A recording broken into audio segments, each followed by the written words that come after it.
Tathagata Buddha Baba Saheb doctor Bhimrao Ambedkar ji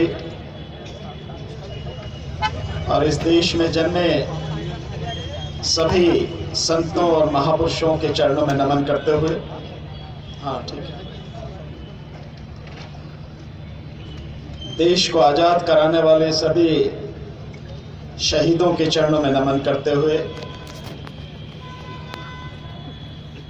श्रद्धेय भिक्षु संघ, मंच पर बैठे आज की सभा के अध्यक्ष आदरणीय वामन मेश्राम साहब, पूर्व मंत्री और आम आदमी पार्टी के विधायक राजन पाल गौतम जी, महाराष्ट्र में विरोधी पक्ष के नेता और यहाँ पर पूर्व मंत्री और कांग्रेस के विधायक आदरणीय सुनील केदार साहब, शब्बीर साहब, एडवोकेट फिरदौस मिर्जा साहब और ईवीएम हटाओ संयुक्त मोर्चा के राष्ट्रीय कोऑर्डिनेटर इंजीनियर डीसी कपिल साहब, स्मिता कामरे जी, अन्य सभी साथी जो मंच पर बैठे हैं और सामने बैठे हुए मेरे सभी बुजुर्ग नौजवान साथी, माताएं, बहनें, आप सभी को मेरा नमो बुद्धाय, जय भीम, आदाब, सत श्री अकाल, नमस्कार, जय भीम, जय भारत, जय संविधान। साथियों,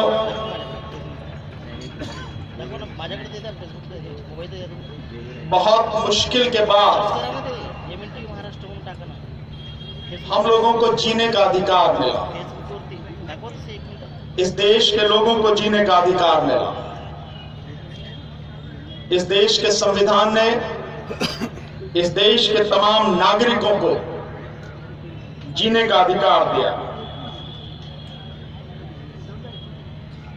बिना अधिकार के जीने का कोई अर्थ नहीं है साथियों। वो अधिकार इस देश के संविधान ने आपको दिया।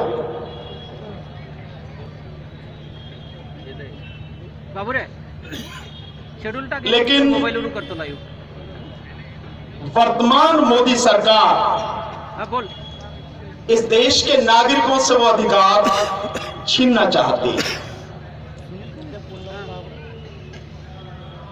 और अगर आप छीनना चाहते हैं तो क्या हम लोग मुर्दे हैं कि यूं ही छीनने देंगे आपको? होगी आपके पास ताकत, आपके पास तोप तमंचे होंगे, फौज होगी, पुलिस होगी, लेकिन हम भी तो हैं भाई, ऐसे ही थोड़ी कुछ छिन जाने देंगे। पर साथियों, इसके लिए लड़ना पड़ेगा। बिना लड़े आपको कुछ मिलना नहीं है। और लड़ाई इस बार बहुत आर पार की लड़ाई होनी है, कोई साधारण लड़ाई नहीं है। ये केवल एक मशीन को हटाने भर की लड़ाई नहीं है। ये लड़ाई इस देश के 140 करोड़ नागरिकों और इस देश के 100 करोड़ मतदाताओं के संवैधानिक अधिकार, मूल अधिकार और मानव अधिकारों को बचाने की लड़ाई है साथियों। और किसी भी सरकार को यह हक नहीं है कि इस देश के नागरिकों से वो अधिकार छीनने की कोशिश भी करे। लेकिन कोशिश लगातार की जा रही है और लगातार ये अधिकार छीने जा रहे हैं। माननीय वामन मेश्राम साहब तो बहुत लंबे समय से ईवीएम की बात कर रहे हैं।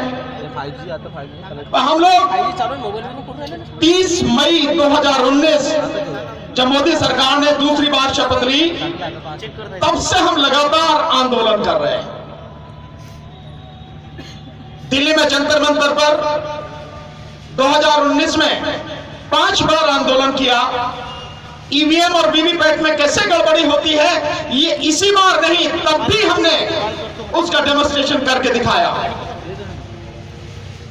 और किस किस तरह से बेईमानी हो रही है, सारी चीजें एक एक करके लोगों के सामने रखी, जिसका नतीजा है कि आज पूरे देश में हर गांव में, गली मोहल्लों में ईवीएम के खिलाफ आवाज उठ रही है। और केवल उठ नहीं रही, बहुत मजबूती के साथ में आवाज उठ रही है। और ये आवाज साथियों इतनी मजबूती के साथ हमें उठानी है कि न केवल सरकार बल्कि इलेक्शन कमीशन जो इस देश के प्रधानमंत्री की गुलामी में लगा हुआ है, उसको भी ये समझ में आ जाए कि जनता अगर खड़ी हो जाएगी तो बख्शेगी किसी को नहीं, चाहे कोई भी हो। जो हमारे अधिकारों को छीनने की कोशिश करेगा, बख्शेंगे किसी को नहीं।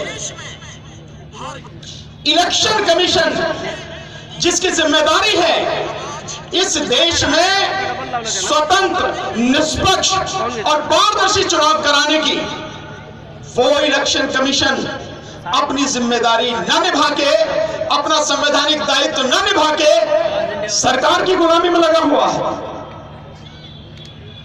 माना मैंने कि इलेक्शन कमीशन को आज की तारीख में मोदी जी ने पूरी तरह से अपने हाथ में ले लिया है कि जिसको चाहेंगे वो बनाएंगे, लेकिन पहले भी तो सरकार ही बनाती थी इलेक्शन कमीशन को। बावजूद उसके इस देश ने टीएन शेषन जी जैसा इलेक्शन कमिश्नर देखा है, उनको भी तो सरकार ने नियुक्त किया था, लेकिन उस व्यक्ति ने अपने आप को मानसिक गुलाम न बना के देश के संविधान और देश की जनता के प्रति ईमानदारी से अपनी जिम्मेदारी निभाई और किसी भी सरकार की बात न मानकर स्वतंत्र, निष्पक्ष और पारदर्शी चुनाव कराया। ये सारी व्यवस्था देश के संविधान में है, ऐसा कुछ भी नहीं है कि जो संविधान में ना हो। अभी आदरणीय फिरदौस मिर्जा साहब ने उस अमेंडमेंट के विषय में बताया आपको, जो बाबा साहब ने इलेक्शन कमीशन के विषय में लेकर आए, और बहुत ही सावधानी से इलेक्शन कमीशन को स्वतंत्र रखा जाए, उसकी सारी व्यवस्था देश के संविधान में अनुच्छेद 324 में की गई है।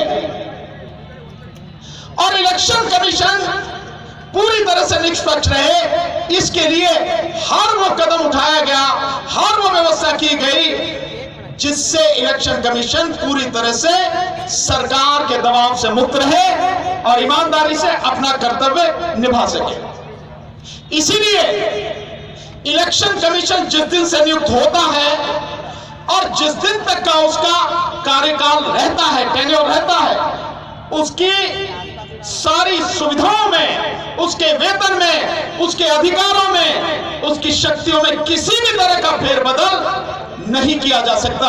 यह संविधान में व्यवस्था है। और यही नहीं, उसको हटाने की व्यवस्था भी इतनी मजबूत की गई है कि उसको हटाने के लिए महाभियोग यानी इंपीचमेंट की प्रक्रिया अपनानी पड़ती है, जो सुप्रीम कोर्ट के जजेस को हटाने के लिए है। यह व्यवस्था की गई है। बेशक सरकार बनाती है, लेकिन सरकार के हाथ में पावर नहीं दी गई कि वो इलेक्शन कमीशन को हटा सके। ये उसको इंडिपेंडेंट बनाए रखने के लिए व्यवस्था की गई। और इतना ही नहीं, एक और व्यवस्था की गई। आपने देखा होगा कि हाई कोर्ट के जजेस, सुप्रीम कोर्ट के जजेस, ये भी सेवानिवृत्त होने के बाद, रिटायरमेंट के बाद में कहीं किसी कमीशन के चेयरमैन, मेंबर, कहीं पे गवर्नर और कहीं पे आपने देखा होगा कि राज्यसभा में जाएं, ये व्यवस्था भी इलेक्शन कमीशन के लिए पूरी तरह से बंद की गई है। रिटायर होने के बाद इलेक्शन कमीशन को किसी भी विभाग में, किसी भी डिपार्टमेंट में कहीं भी नियुक्त नहीं किया जाएगा। ये सिर्फ इसलिए है ताकि इलेक्शन कमीशन पूरी तरह से इंडिपेंडेंट होकर काम करे, देश के लोकतंत्र और देश के संविधान को बचाने के लिए अपनी संवैधानिक जिम्मेदारियों को निभाए। लेकिन इलेक्शन कमीशन कुछ और ही कर रहा है। इलेक्शन कमीशन कह रहा है कि हम कह रहे हैं ईवीएम ठीक है। कौन हो भाई तुम? तुम्हारी औकात क्या है? तुम इस देश के सिंपल एक पब्लिक सर्वेंट हो। पब्लिक माने जनता, सर्वेंट माने नौकर। तुम जनता के नौकर हो और जनता मालिक है। वो जैसे कह रही है तुम्हें वो करना है और जनता जनता कह रही है ईवीएम से चुनाव नहीं होगा, तो तुम्हें कुछ सोचने की जरूरत नहीं, ईवीएम से चुनाव बंद करा देना चाहिए तुरंत। लेकिन वो कहता है कि विश्वास करो। हम यहां नागपुर में हैं, नागपुर में दीक्षा भूमि, यहां हैं हम।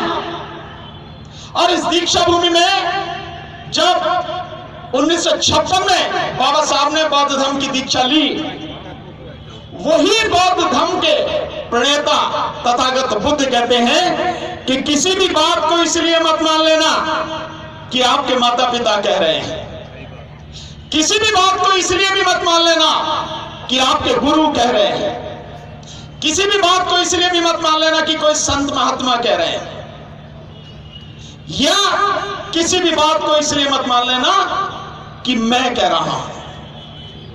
इससे बड़ा कोई आधार नहीं हो सकता सच्चाई को स्थापित करने का और सच को जानने का।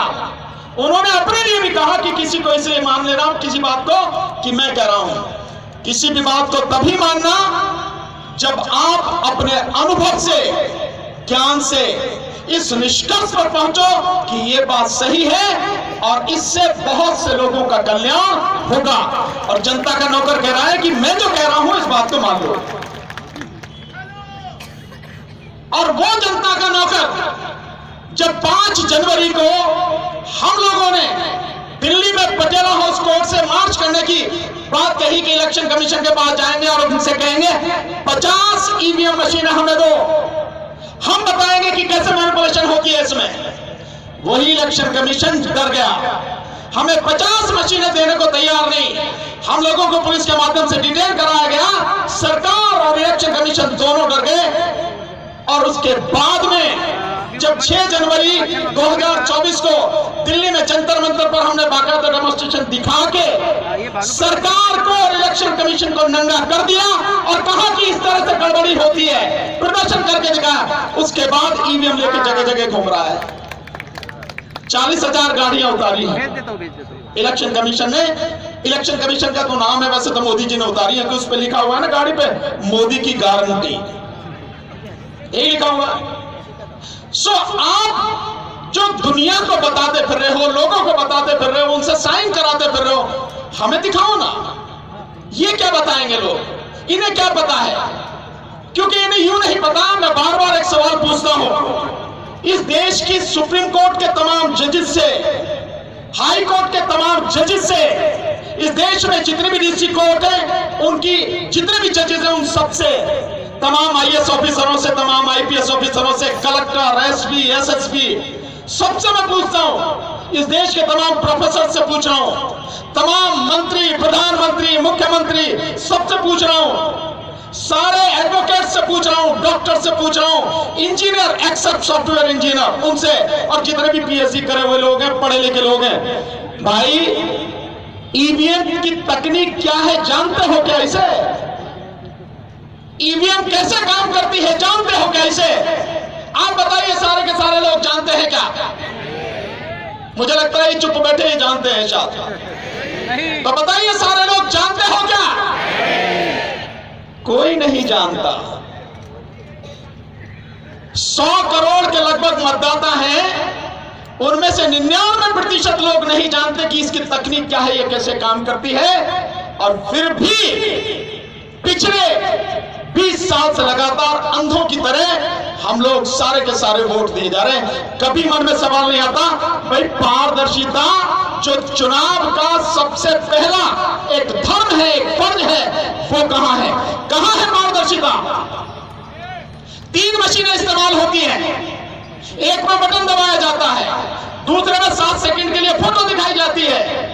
जिसकी फोटो दिखाई जाती है वो कागज दिया नहीं जाता, उसकी गिनती नहीं होती, और जिसमें पता नहीं है कंट्रोल यूनिट कि हमारी वोट गई भी है, नहीं भी गई, कहां गई है, किसको गई है, उसकी गिनती की जाती है। इससे ज्यादा बड़ा अधर्म, इससे बड़ा देशद्रोह कोई होगा क्या? लेकिन बावजूद सरकार इसको लगातार बरकरार रखने चाहती है।